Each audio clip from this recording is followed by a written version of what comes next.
ओ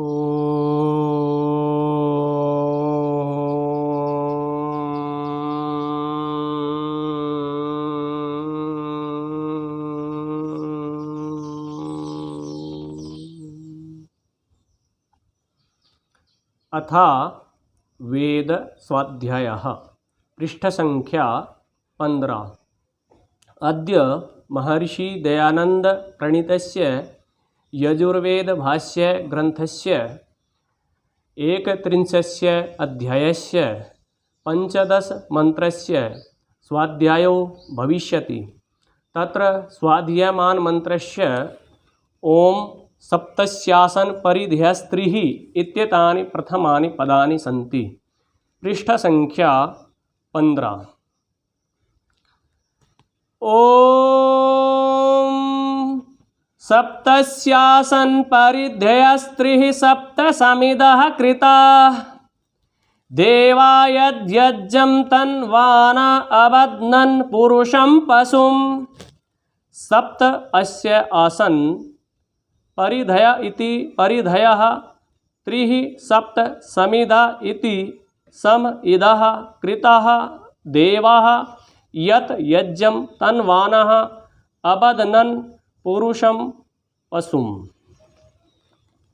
सप्तस्य इति अस्य नारायण ऋषिः पुरुषः देवता अनुष्टुप छन्दः गान्धारः स्वरः। पुनः तम एव विषयम आहा।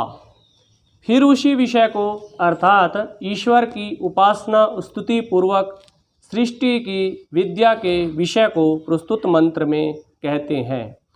पदार्थः संस्कृत भाषायां सप्त गायत्री आदीनि छन्दांसि अस्य यज्ञस्य आसन सन्ति परिधयः परितः सर्वतः सूत्रवत् हीयन्ते ये ते त्रिः त्रिवारं।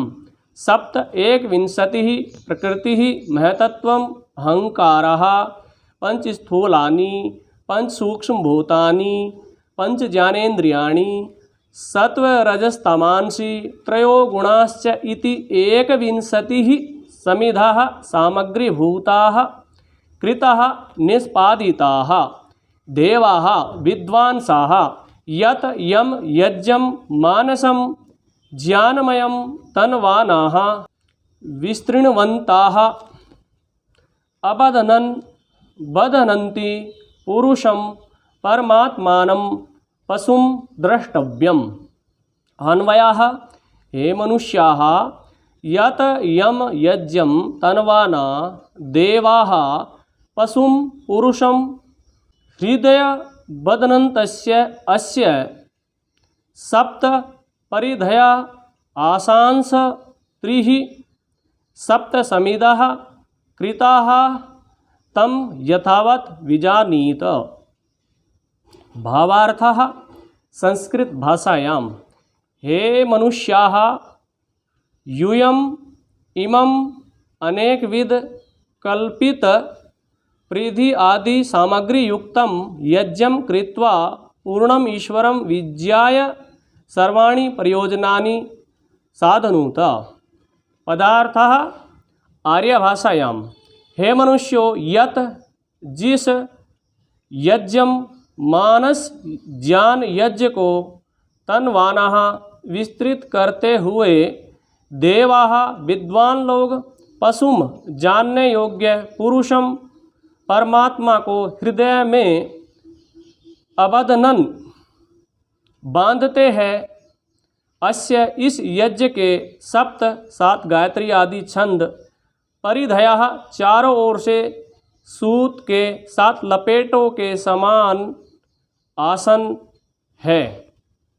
त्रिः सप्त 21 अर्थात प्रकृति महतत्व अहंकार 5 सूक्ष्मभूत 5 स्थूलभूत 5 ज्ञानेन्द्रिय और सत्व रजस तमस 3 गुण ये समिदाः सामग्री रूप कृतः किए उस यज्ञ को यथावत जानो।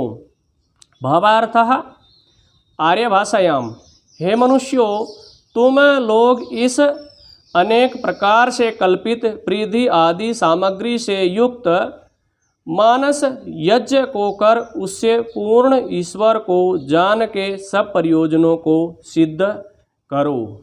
इति वेद स्वाध्यायः।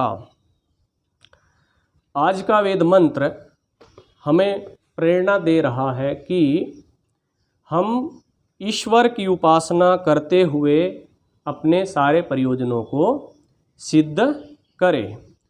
इससे पहला जो 14वां मंत्र था उसमें बात आई थी कि यदि हमें ईश्वर की उपासना करनी है तो बाह्य सामग्री की हमें वहाँ आवश्यकता नहीं होती। अर्थात इस ईश्वर की उपासना रूपी यज्ञ यदि करना है तो बाह्य यज्ञ जो हम करते हैं उसमें जो जो साधन चाहिए वो ईश्वर की उपासना में आवश्यक नहीं होते। बाह्य यज्ञ करते हैं तो हमें जो द्रव्य आहुति दी जाती है उनकी आवश्यकता होती है, अग्नि की आवश्यकता होती है, घी की आवश्यकता होती है। लेकिन आंतरिक यज्ञ करेंगे तो उस आंतरिक यज्ञ में हमें केवल समय ही अपेक्षित है। उस समय में ही जो हमारे पास जो प्रातः काल का समय है, मध्याह्न काल का समय है और सायं काल का समय है, उस समय को ही हमें साधन के रूप में देखना है। अर्थात जो प्रातः काल का समय है वो हमारे लिए घी के समान है और जो मध्याह्न काल का समय है वो हमारे लिए ईंधन अग्नि के समान है और जो रात्रि का समय है वह हमारे लिए जो होमने योग्य पदार्थ है अर्थात जिन पदार्थों की आहुति दी जाती है उसके समान है। तो ये बात 14वें मंत्र में आई थी। अब 15वें मंत्र में भी इसी प्रकार से जो हम ईश्वर की उपासना रूपी मानस यज्ञ कर रहे हैं, यदि हमें उसका विस्तार करना है, उसकी गहराई में जाना है, उसमें और आगे बढ़ना है, तो उसके लिए यहाँ बताया है कि जो गायत्री आदि 7 छंद है वे सूत के 7 धागों के लपेटे के समान हमारे लिए क्या है, आसन की तरह है। जैसे हमें बैठने के लिए क्या चाहिए, आसन चाहिए, तो गायत्री आदि छंद हमारे लिए क्या काम करेंगे, आसन का काम करेंगे।